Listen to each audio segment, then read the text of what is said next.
لا إله إلا الله الحليم الكريم سبحان الله رب العرش العظيم والحمد لله رب العالمين اللهم صل على سيدنا مولانا محمد النبي الكريم وعلى آله وصحبه أجمعين. الشيطان الرجيم. بسم الله الرحمن الرحيم.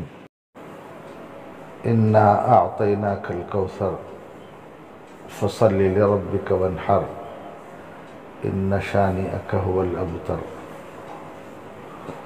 صدق الله العظيم. قال النبي صلى الله عليه وسلم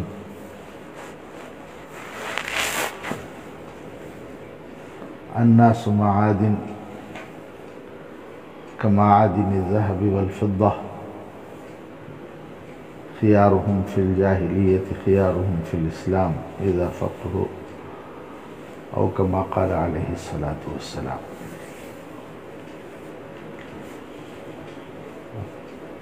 قبل اس کے میں اپنی گزارشات پیش کروں، میں یہ معلوم کرنا چاہتا ہوں کہ اس وقت میرے مخاطبین کون ہیں. اس میں حضرات علماء ہیں یا ڈاکٹر صاحب؟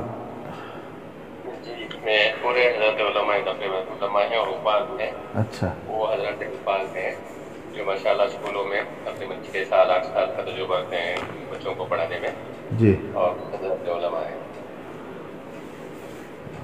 اور خصوصاً جو داخلہ لیے ہیں جی جامعہ ملت ابراہیمی کا جو پہلا کورس ہے اس میں تقریباً 184 اپلیکیشن آئے تھے. جی. پھر وہ امتحان لکھنے والے تقریباً 77 لوگ تھے. جی. یہ ان کا انٹرویو ہوا. انٹرویو میں یہ 2 ماشاءاللہ منتخب شدہ ہے مستقل 2 سال کے کورس کے لیے. الحمدللہ. اس کے علاوہ ہمارے جو پڑھانے والے اساتذہ 2-3 اس میں مہاجرین بھی ہیں جو الحمدللہ. الحمدللہ.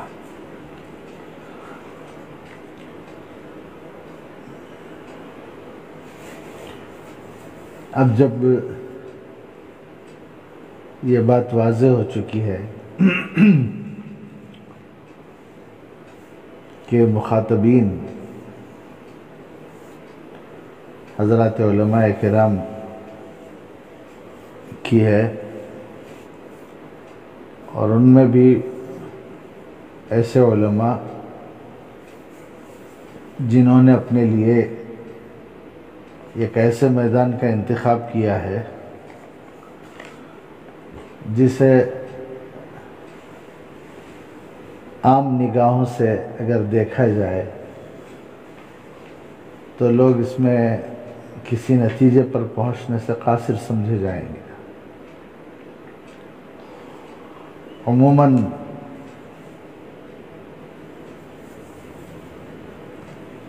یہ دیکھا گیا کہ مدرسے سے فراغت کے بعد سند عالمیت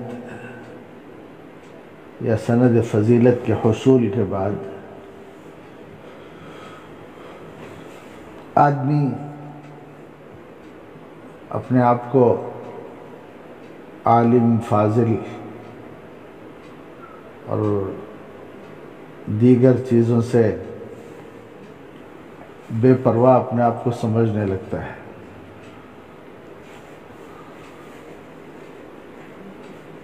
بہت بعض مدارس میں تخصصات ہیں اور وہ تخصصات پڑھے ہوئے فنون میں سے کسی فن سے اس کا تعلق ہوتا ہے. اگر میں یہ عرض کروں تو بات وضاحت کے ساتھ سمجھی جا سکتی ہے کہ 7 سالہ یا 8 سالہ نظام تعلیم میں ایک بڑا حصہ آغاز کے 1-2 سال کے بعد ہی سے فقہ کا ہوتا ہے، ترجمۃ القرآن اور تفسیر کا ہوتا ہے، 2-3 سال 4 سال کے بعد سے آثار و سنن کا، احادیث مبارکہ کا ایک بڑا حصہ ہوتا ہے، اور فراغت کے بعد انہی شعبوں میں سے کسی ایک شعبے کا یا ادب عربی کا انتخاب تخصص کے لیے ہوتا ہے، اور وہ تخصص کا 1 سالہ کورس یا 2 سالہ کورس، اس میں کسی ایک فن پر پوری توجہ کی جاتی ہے اور دی جاتی ہے، جس کے بعد آدمی اس فن کا متخصص کہلاتا ہے۔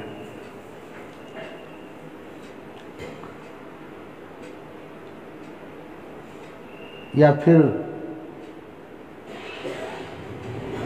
شعبہ افتاء سے اس کا تعلق ہوتا ہے،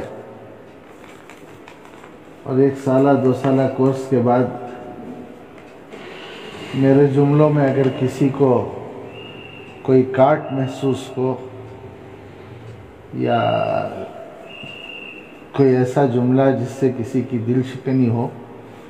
تو میں پہلے ہی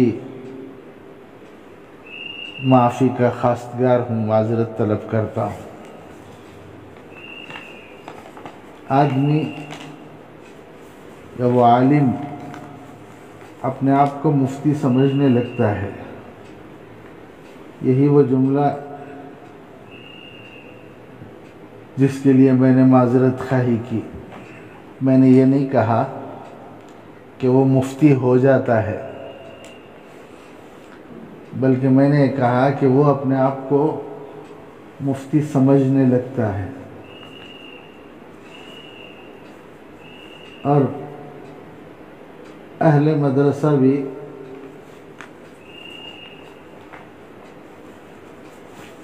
اس عرصے کو گزار لینے کے بعد اور امتحان میں چند چیدہ اور مخصوص سوالات کے جوابات کو سامنے رکھ کر سند افتاء سے اسے نواز دیتے ہیں، جبکہ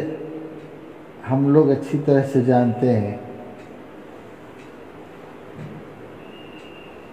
کہ منصب افتاء اس سے بہت بلند چیز ہے۔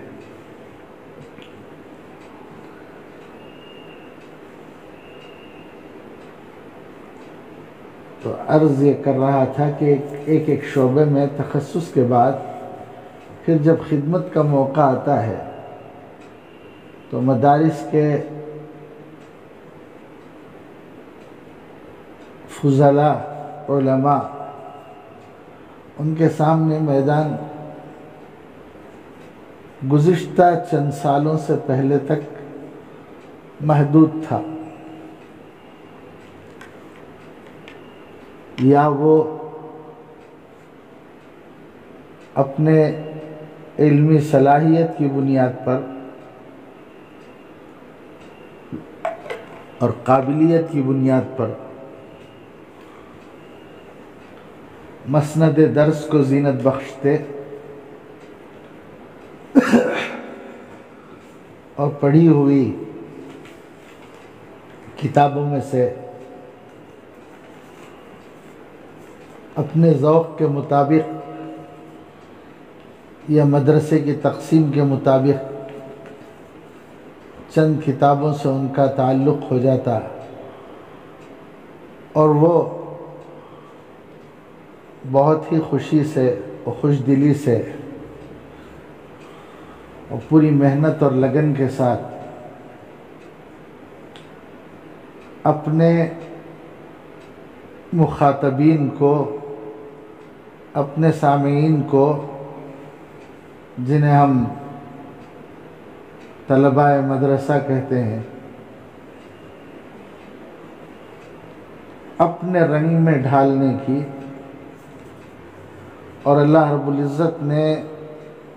جس نعمت سے نوازا ہے اس کو اپنے سینے سے، اپنے زبان کے ذریعے سے اور دیگر آلات علم کے ذریعے سے طلباء کے دلوں میں اتارنے کی بھرپور کوشش کرتے اور یہ سلسلہ الحمدللہ صدیوں سے جاری رہا اور کامیاب رہا۔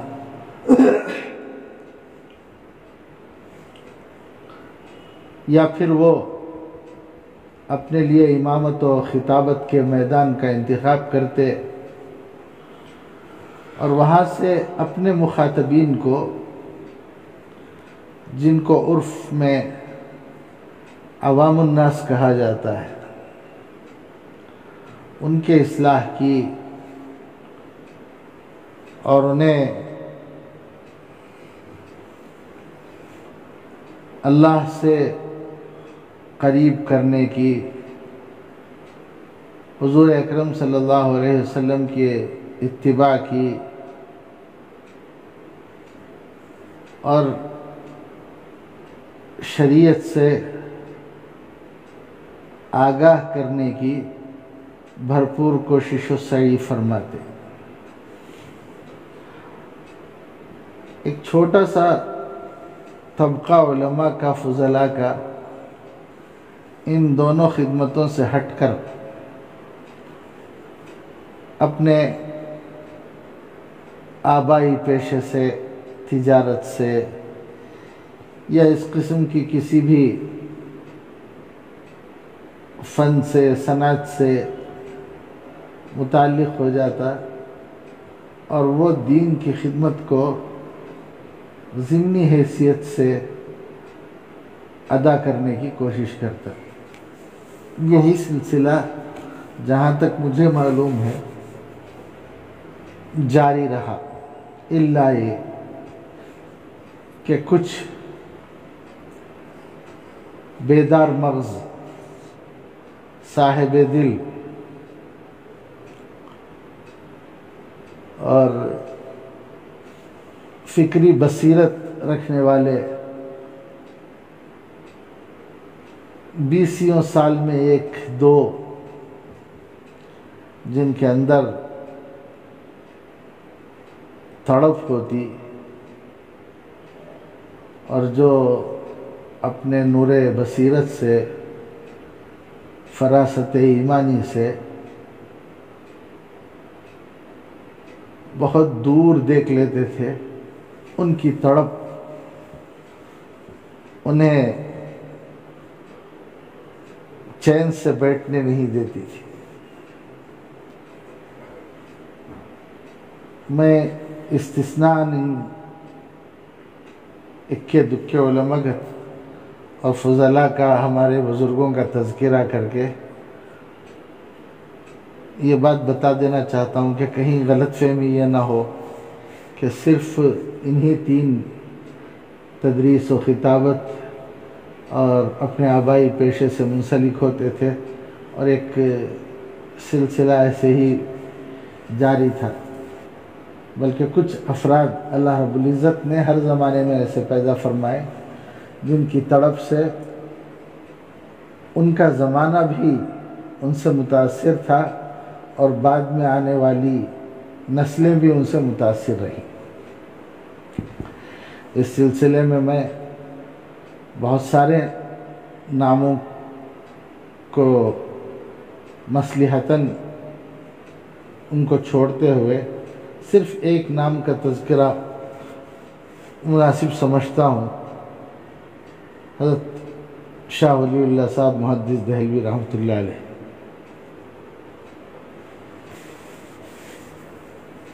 جن کی کتابیں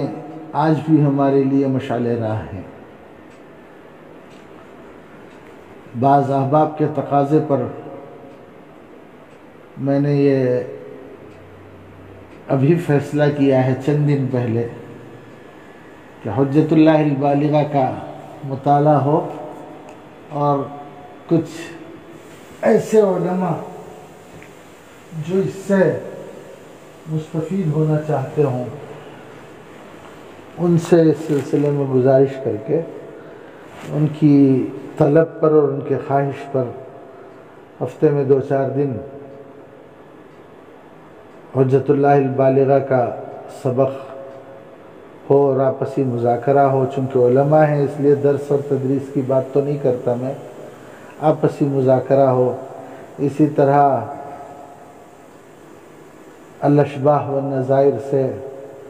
کچھ استفادہ کیا جائے، ایسی ایک سوچ ہے. دعا کیجئے کہ اللہ رب العزت خیر و عافیت کے ساتھ اس کام کو انجام دینے کی توفیق عطا فرمائے. تو یہ کچھ علماء کا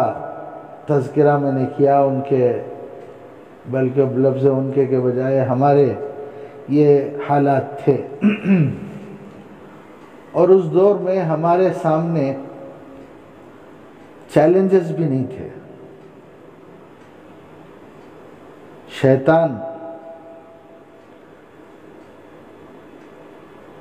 موقع کی طاق میں تھا. اس کے کارندوں کو اور اس کے بڑے کارندے کو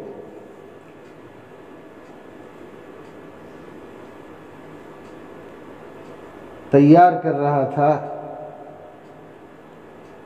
اور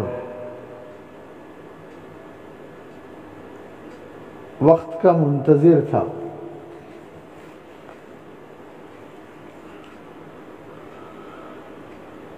اس دور میں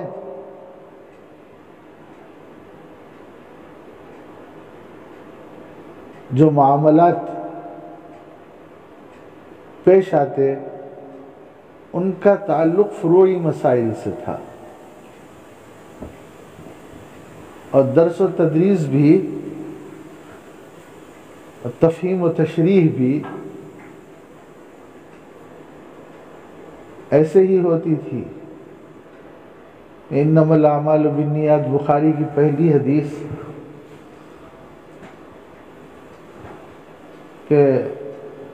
اعمال نیتوں سے ہیں. انما الاعمال بالنیات، جسے بہت سارے میں چونکہ علماء ہیں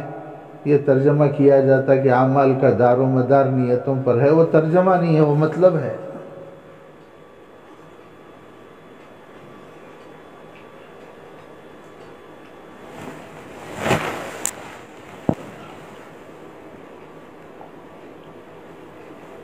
اعمال نیتوں سے ہیں، نیتوں ہی سے ہیں.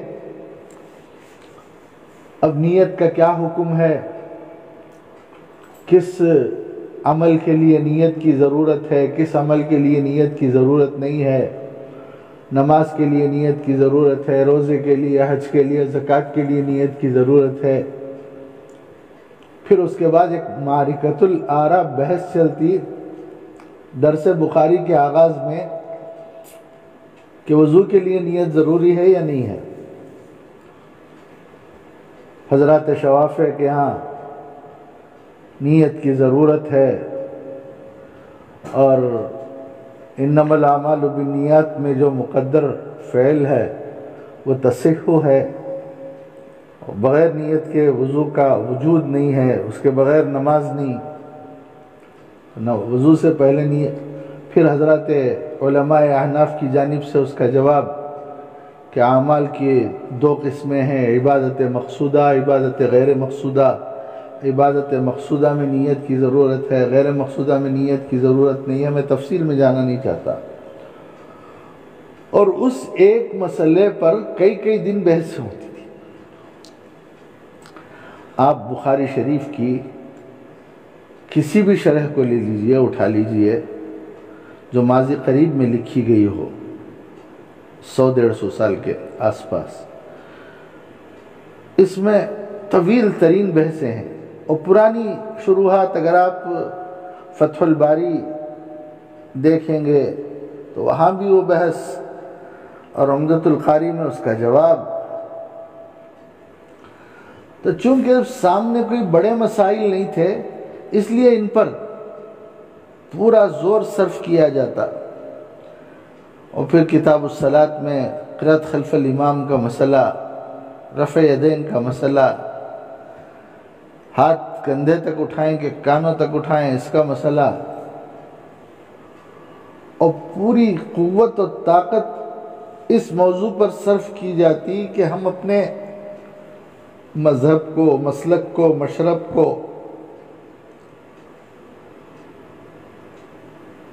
زور بیان سے اور قوت علم سے ثابت کریں اور مخالف کو، مد مقابل کو زیر کریں۔ پھر چلتے چلتے وہ مسئلہ مخلوط خطبہ، بعد نماز دعا بالجہر یا بالسر یا بین بین، ان پر آ کر رکا اور اس پر بھی خوب بحثیں ہوئی، اپنے اپنے موقف کو ثابت کرنے کی پوری کوشش کی گئی، اس لیے کہ مد مقابل ہمارا کوئی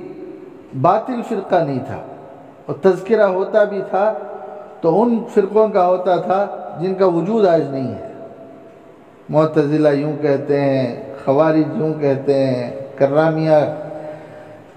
کا یہ خیال ہے، جہمیہ ایسے ہیں، اور قدریہ، مجسمہ اور مشبہہ، جو فرقے نہیں تھے ان کی تردید کی جاتی تھی۔ میں عرض کروں کہ جب یہ سلسلہ پورے عروج پر تھا، آج سے تقریباً 80 سال پہلے، 100 سال پہلے، تو ہمارے اس علاقے کے امیر المؤمنین فی الحدیث، آیت من آیات اللہ، اللہ رب العزت کی حجت، حضرت مولانا انور شاہ کشمیری رحمۃ اللہ علیہ کو دیکھنے والوں نے بہت ہی مایوس، دل گرفتہ دیکھا، پریشان حال دیکھا، تو پوچھا کہ حضرت کیا قصہ ہے؟ حضرت نے بڑے ہی دکھ سے فرمایا کہ پوری زندگی صرف ایک مسلک کو ثابت کرنے میں گزر گئی کہ کون سا مسئلہ حق ہے کہ امام کے پیچھے قرأت کی جائے کہ نہیں کی جائے۔ بہت دل گرفتہ تھے، لیکن ان کے سامنے بظاہر ایسے معاملات اور ایسے فتنے نہیں تھے۔ جو فتنہ سر اٹھایا تھا قادیانیت کا، اس کے لیے جتنی کوشش کی جانی چاہیے تھی امام العصر حضرت انور شاہ کشمیری رحمۃ اللہ علیہ نے اتنی کوشش اپنی بساط بھر، بلکہ اگر میں کہوں کہ اپنی طاقت سے زیادہ انہوں نے اللہ رب العزت کے فضل و کرم سے کوشش کی، تو یہ بات غلط نہیں ہوگی۔ سامنے ایک فتنہ تھا قادیانیت کا۔ ایسے ہی حضرت مولانا منظور نعمانی صاحب رحمۃ اللہ علیہ آخری عمر میں بہت پریشان کہ میں نے کیا کیا، مناظرے کیے، اور ایک فرقے کو فرقہ باطلہ سمجھ کر میں نے اپنی پوری طاقت اور قوت اس کے خلاف صرف کر دی۔ آخر عمر میں احساس ہوا کہ جو کچھ کیا گیا وہ بالکل ہی غیر اہم تھا۔ تو عرض یہ کر رہا تھا میں کہ سامنے مسائل بڑے نہیں تھے، اس لیے وہ 2-3 حصوں میں علماء منقسم تھے۔ موجودہ حالات، موجودہ دور، حضرات علماء کرام کے لیے چیلنجوں سے بھرا ہوا، اور دشمن ہماری گود میں بیٹھا ہوا، ہماری جیبوں میں بیٹھا ہوا، ہمارے دل و دماغ پر چھایا ہوا، چاہ کر نہ چاہ کر، جان کر یا نہ جان کر، شعوری طور پر یا غیر شعوری طور پر ہم اس سے متاثر ہیں۔ نہ صرف متاثر ہیں بلکہ ہم اس کے مقابلے میں اپنے آپ کو کمزور محسوس کر رہے ہیں۔ وہ احساس، اپنی کمزوری کا احساس، اس احساس کا احساس ہو یا نہ ہو،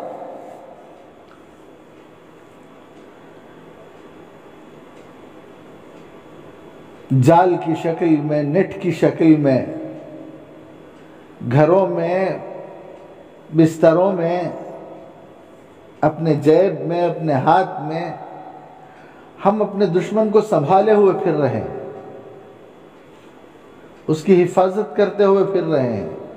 اور وہ دشمن بڑی عیاری سے، بڑی چالاکی سے ہمارے دل و دماغ پر قبضہ کر چکا ہے۔ ایسے میں ان حالات کو سامنے رکھ کر کسی ایک جماعت کا، علماء کی ایک ٹیم کا، اور کسی ایک فرد کا بے چین و مضطرب ہو جانا، اور پھر اس اضطراب کے نتیجے میں حضرات علماء کے لیے ایک ایسا پلیٹ فارم تیار کرنا، اور جس سے وہ اپنے آپ کو ان فتنوں کا مقابلہ کرنے کی صف میں پا سکیں، یہ ایک اللہ کی جانب سے بڑی مہربانی ہے، بڑی نوازش ہے اللہ کی۔ ایسے میں آپ جیسے نوجوان، تازہ دم، تازہ علم علماء کا اس طرح جمع ہونا اور آنے والے فتنوں کو سمجھنے کی یا موجودہ فتنوں کو سمجھنے کی کوشش میں مصروف ہونا، اور اس سے مقابلے کے لیے میں نے رات آپ حضرات کے متعلق کچھ معلومات کی، تو مجھے یہ بتایا گیا کہ الحمدللہ ثم الحمدللہ جتنوں کا انتخاب ہوا ہے، یہ کسی زمانے میں فارغ علماء کو ترغیب دی جاتی تھی کہ آپ انگریزی پڑھ لیجئے اور آپ کو یہ نوکری ملے گی، آپ عربی میں مہارت حاصل کر لیجئے، آپ کو خلیجی ممالک میں جانے کا موقع ملے گا۔ حضرت مولانا علی میاں صاحب رحمۃ اللہ علیہ مفکر اسلام کو یہ فرماتے ہوئے میں نے اپنے کانوں سے سنا ہے، درمیان میں کوئی اور نہیں۔ جب بات آئی دارالعلوم سبیل الرشاد کی اور مدینہ یونیورسٹی سے الحاق کی، تو بانی دارالعلوم سبیل الرشاد رئیس العلماء امیر شریعت علامہ ابو سعود احمد صاحب رحمۃ اللہ علیہ نے اس پیشکش کو مسترد فرما دیا تھا، یہ ہمارے طلباء یہیں رہیں گے، یہیں پڑھیں گے، یہیں خدمت کریں گے، ان کو مدینہ یونیورسٹی بھیجنا میں مناسب نہیں سمجھتا ہوں۔ اس فیصلے کے مجھے نہیں معلوم وہ فیصلہ سن 70 کی دہائی میں کس سن میں کیا گیا، سن 80 کی دہائی میں آغاز میں 82 میں میری فراغت ہوئی، اس کے سال، 1 سال کے بعد، 2 سال کے بعد، یا انہی دنوں میں مجھے وقت کا صحیح طریقے سے تعین کروں، میں ایسی پوزیشن میں نہیں ہوں، لیکن یہ حضرت نے فرمایا دارالعلوم سبیل الرشاد کے مہمان خانے میں حضرت مفکر اسلام حضرت مولانا علی میاں صاحب رحمۃ اللہ علیہ نے کہ حضرت مولانا ابو سعود صاحب کا نظریہ صحیح تھا، انہوں نے بہت پہلے یہ محسوس کر لیا تھا، اب ہم پریشان ہیں کہ ہمارے یہاں سے جانے والے علماء جو وہاں جاتے ہیں ان میں سے ایک کے دکے ایسے ہیں جو ہماری تربیت کو صحیح معنوں میں استعمال کر رہے ہیں، ورنہ وہاں جا کر وہاں کے ماحول میں ڈھل جانا، وہاں کے حالات سے متاثر ہو جانا۔ حضرت نے تفصیل کے ساتھ فرمایا کہ میں نے دیکھا ہے ہمارے یہاں کے بعض علماء کو کہ وہاں کے حالات میں ڈھل کر مسلک بھی ان کا تقریباً تبدیل ہو رہا ہے۔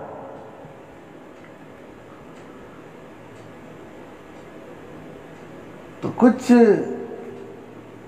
ویسے حالات میں کسی فن سے آدمی کا اپنے آپ کو متخصص کر لینا کسی دنیاوی غرض سے ہوتا تھا، تخصص فی الادب، تاکہ خلیج میں نوکری حاصل کی جا سکے، اور انگریزی زبان سے واقفیت تاکہ یہاں کوئی جاب مل جائے۔ لیکن آپ حضرات کے لیے جو نظم کیا گیا ہے اور آپ نے جس انداز سے وقت ہو گیا ابھی ہے وقت، اسے قبول کیا ہے، یہ دنیاوی نعمتوں کے حصول کے لیے نہیں ہے، اسے آپ نے اپنے سب سے پہلے اپنی حفاظت کے لیے، اپنے تحفظ کے لیے، فتنوں سے اپنے آپ کو بچانے کے لیے بطور زرہ اور بطور خود ہیلمٹ آپ نے اس فیلڈ کا انتخاب کیا ہے، اس میدان کو آپ نے منتخب فرمایا ہے۔ پہلے نمبر پر اپنی حفاظت، پھر اپنے اہل خانہ کی حفاظت، پھر اپنے اہل محلہ کی حفاظت، اور یہ فتنوں سے مقابلہ عالمی سطح پر، اس کے لیے آپ نے اس میدان کا انتخاب فرمایا ہے۔ میں آپ کو بھی مبارکباد دیتا ہوں اور اس نظم کے منتظمین کو بھی مبارکباد دیتا ہوں، اور میں دعا کرتا ہوں کہ اللہ رب العزت ہم سب کو ہر قسم کے فتنے سے محفوظ رکھے، نہ صرف محفوظ رکھے بلکہ فتنوں کا مقابلہ کرنے کی توفیق عطا فرمائے، نہ صرف مقابلہ کرنے کی بلکہ فتنوں کا مقابلہ کرنے والی جماعتوں کی قیادت کرنے کی ہمیں توفیق عطا فرمائے۔ ایسے ہی قائدین کا یہ آپ کا اجتماع ہے، یہ آج کا پہلا دن آپ کا ہے، یہ پہلا دن آپ کے لیے اللہ رب العزت اس کو مبارک فرمائے، مسعود فرمائے، اور پوری انسانیت کے لیے عموماً اور ملت اسلامیہ کے لیے خصوصاً تحفظ کا، حفاظت کا اور دین کی اشاعت کا اللہ رب العزت سے ذریعہ فرمائے۔ آپ نے اپنے لیے ایک بہترین میدان کا انتخاب فرمایا ہے۔ یہاں صرف آپ کو زبان سے روشناس نہیں کرایا جائے گا کہ آپ کو عربی میں مہارت حاصل ہو جائے اور بس، یا اردو میں مہارت حاصل ہو جائے اور بس، ضرورت ہے اس کی، اور بہت سخت ضرورت ہے، اس لیے کہ آدمی زبان کو جانے بغیر فن کو نہیں جان سکتا۔ اگر کسی کو قرآن فہمی کی ضرورت ہے اور تفسیر سے اپنے آپ کو وہ بہرور کرنا چاہتا ہے، تو پھر اس کے لیے لازم ہے کہ وہ عربی زبان میں مہارت حاصل کرے۔ بہت سارے لوگ اردو تفسیر کے ذریعے سے قرآن فہمی کا دعویٰ کرتے ہیں، جبکہ اس اردو تفسیر کو لکھنے والے مفسر نے کتنی عرق ریزی کی ہوگی اسے اس کا اندازہ نہیں ہے۔ حضرت تھانوی علیہ الرحمہ نے بیان القرآن کے ذریعے سے جو خدمت فرمائی، اس کے پیچھے ان کی کتنی محنتیں لگی ہوں گی۔ حضرت مولانا ادریس صاحب کاندھلوی، حضرت مولانا مفتی شفیع صاحب، جو بھی ہو، اب کوئی شخص، کیا کہوں میں، حضرات علماء کے کتب خانے کا سب سے معیاری جو حصہ ہے وہ اردو تفسیر ہے، جبکہ ان کی صلاحیت اور ان کی قابلیت اس بات کا تقاضا کرتی ہے کہ وہ اصل الاصول تک پہنچے، وہ بیضاوی پڑھیں، وہ رازی کو پڑھیں، وہ کشاف پڑھیں، زمخشری کو پڑھیں، لیکن رونا رویا جا سکتا ہے بس، اور کچھ نہیں کیا جا سکتا۔ تو میں عرض کر رہا تھا کہ قرآن کو سمجھنے کے لیے، قرآن کے اسلوب کو سمجھنے کے لیے، قرآن کے تقاضوں کو سمجھنے کے لیے عربی زبان کی ضرورت ہے، اور لازمی ضرورت ہے۔ اس کے بغیر نعبدو کا اور ایاک نعبدو میں فرق نہیں کر سکتے، جب تک عربی زبان پر اسے مہارت حاصل نہ ہو۔ تو آپ کے سامنے وہ مرحلہ بھی ہے، اور اگر رونا رویا جا سکتا ہے تو پھر میں اردو کی جانب سے رہوں گا کہ ہمارا علاقہ تو چھوڑ دیجئے، یہ اردو سے اور اردو کی نفاست سے، لطافت سے، اس کی باریکیوں سے، اس کی چاشنی سے، اس کی شیرینی سے، اس کی کج ادائیوں سے، نازک ادائیوں سے ہمارا علاقہ دور ہے، بہت دور۔ لیکن افسوس کہ جو اردو کا علاقہ سمجھا جاتا ہے، جہاں کی زبان اور جہاں کے بولنے والوں کا لہجہ اور ان کا اسلوب سند کا درجہ رکھتا ہے، اس علاقے کے علماء، عوام نہیں، علماء کی اردو سے دوری افسوس کی بات ہے۔ جب ہم اردو سے ناواقف ہوں، خدا نخواستہ، تو پھر ہمارے سامنے دسیوں قسم کی تفسیریں ہوں اردو کی، بیان القرآن ہو، معارف القرآن ہو، اور معارف القرآن حضرت مفتی شفیع صاحب کی ہو یا حضرت مولانا ادریس صاحب کی ہو، دو تفسیریں ہیں ایک ہی نام سے، اور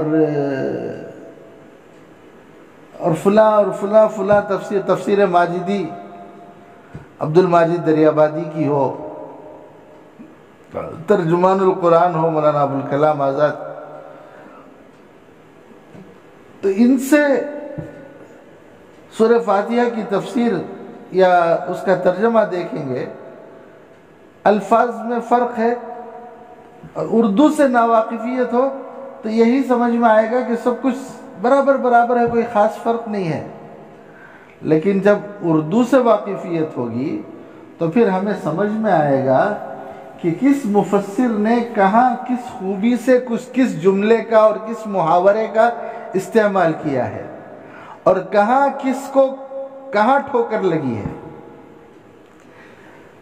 میں آپ حضرات کو جہاں اس میدان میں آگے بڑھنے کی دعوت دیتا ہوں، وہیں آپ سے یہ بھی گزارش کرتا ہوں کہ نظر محققانہ ہو، تنقیدی نظر ہو۔ اس سلسلے میں حضرت علامہ عامر عثمانی رحمۃ اللہ علیہ، مدیر تجلی دیوبند کا ممنون ہوں۔ ان کی کتابوں کے ذریعے سے مجھے معلوم ہوا کہ تنقید کسے کہتے ہیں، نقد کیا ہے، تبصرہ کیا ہے، تجزیہ کیا ہے۔ ان کے پاس حضرت مولانا عبد الماجد دریابادی نے اپنی تفسیر بھیجی تھی تبصرے کے لیے، ایک ایک لفظ پر بحث کیا انہوں نے، اور بتایا کہ کس لفظ کو کس معنی میں کہاں حضرت تھانوی نے کیسے استعمال کیا، اور سامنے اس زمانے کی تفسیروں کو ابو الکلام آزاد نے کس معنی میں استعمال کیا، ابو الاعلیٰ مودودی نے کس معنی میں استعمال کیا، احمد رضا خان نے کس معنی میں استعمال کیا، اور ان کا ترجمہ، ان کا ترجمہ، ان کا ترجمہ، ان کا ترجمہ، اور عبد الماجد دریابادی کا ترجمہ۔ ان ترجموں میں سے یا ان جملوں میں سے کون سا جملہ عربی الفاظ سے زیادہ مناسبت رکھتا ہے، مطابقت رکھتا ہے، ایک ایک بات انہوں نے بتائی۔ اسی طرح جب ان سے ترجمان القرآن کے بارے میں پوچھا گیا، ہمیں معلوم بھی نہیں تھا کہ اس طرح کی ٹھوکریں کسی بھی عالم کو یا کسی بھی مفسر کو لگ سکتی ہیں۔ کس آیت کے تحت؟ کہ ہم نے بنایا ہے ہر ذی روح کو پانی سے، وجعلنا من الماء کل شیء حی کی تفسیر میں مولانا ابو الکلام آزاد سے جو چوک ہوئی ہے، اس چوک کا انہوں نے اس چوک پر گرفت کی ہے، اور وہ جو ارتقاء کا نظریہ ہے، آپ حضرات کو اور بشمول مجھے بھی یہ معلوم ہونا چاہیے کہ تخلیق انسانی کے سلسلے میں شریعت کا کیا حکم ہے، اور شریعت کی روشنی میں ہم تخلیق کائنات کو کیسے دیکھ سکتے ہیں، اور سائنسدانوں کی کیا سوچ ہے۔ تو اس سلسلے میں نظریہ ارتقاء سے متاثر مفسر پر گرفت، یہ سب چیزیں ہمارے سامنے ہونی چاہیے، اور یہ چیزیں اسی وقت آ سکتی ہیں جب ہم اپنی زبان پر، اردو زبان پر قدرت پا سکیں اور اس میں مہارت حاصل کر سکیں۔ ورنہ میں نے بہت سارے علماء کو علامہ اقبال کے اشعار کو غلط پڑھتے ہوئے سنا ہے، غلط پڑھتے ہوئے میں نے سنا ہے، اور موجودہ حالات کو مد نظر رکھ کر اگر کوئی باذوق انسان، باذوق عالم، زبان و بیان پر قدرت رکھنے والا علامہ اقبال کو پڑھے تو ایک ایک شعر سے ہمیں راستے ملتے ہیں، سبق ملتا ہے، اور ہمارے لیے تسلی کا سامان ہے۔ طلوع اسلام اگر کوئی شخص پڑھ لے تو کیا کیا حضرت نے فرما دیا ہے، لیکن مسئلہ یہ ہے کہ شعر سمجھنا ہے، زبان سمجھنا ہے، لہجہ سمجھنا ہے، اسلوب سمجھنا ہے، وقف کہاں ہو اور کہاں وصل ہو۔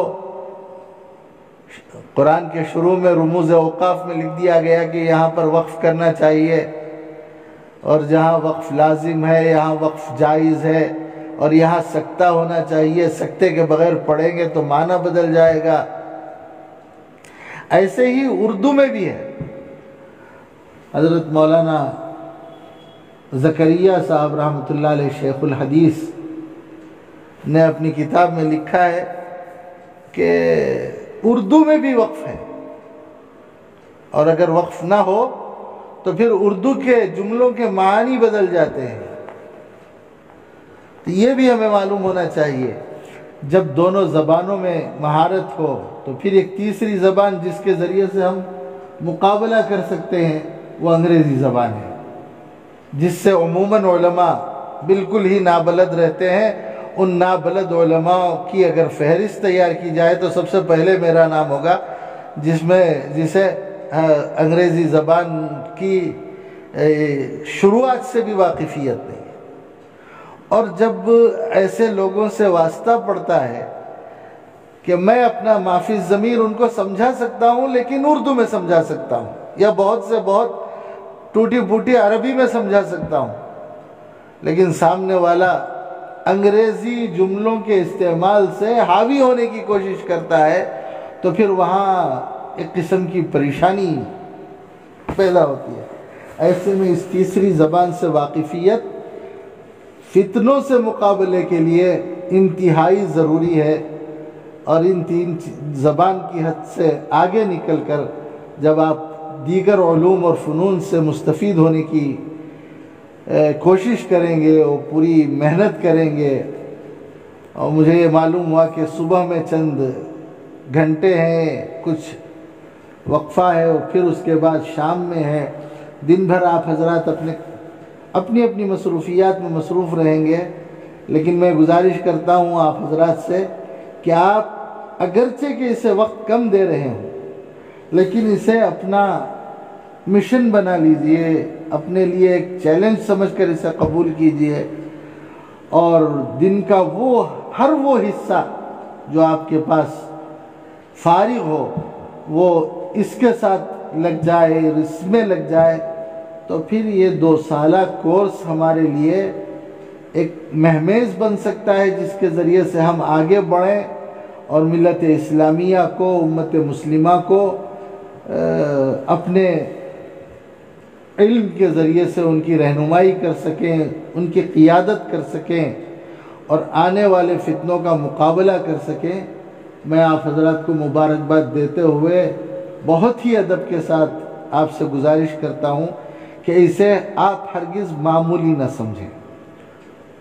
ہو سکتا ہے کہ ہمارے نوجوان علماء جو اب اس تخصص سے متعلق ہو رہے ہوں، کچھ الگ الگ نظریات کے ہوں۔ ایسا تو نہیں ہو سکتا کہ آپ 40-45 سب ایک ہی نظریے سے متفق ہو کر یہاں پہنچے ہوں، الگ الگ پہنچے ہیں، اور 70-72 100-150 میں سے آپ کا انتخاب ہوا ہے۔ اللہ اس انتخاب کو قبول فرمائے۔ آپ اپنے اساتذہ کے ذریعے سے، محاضرین کے ذریعے سے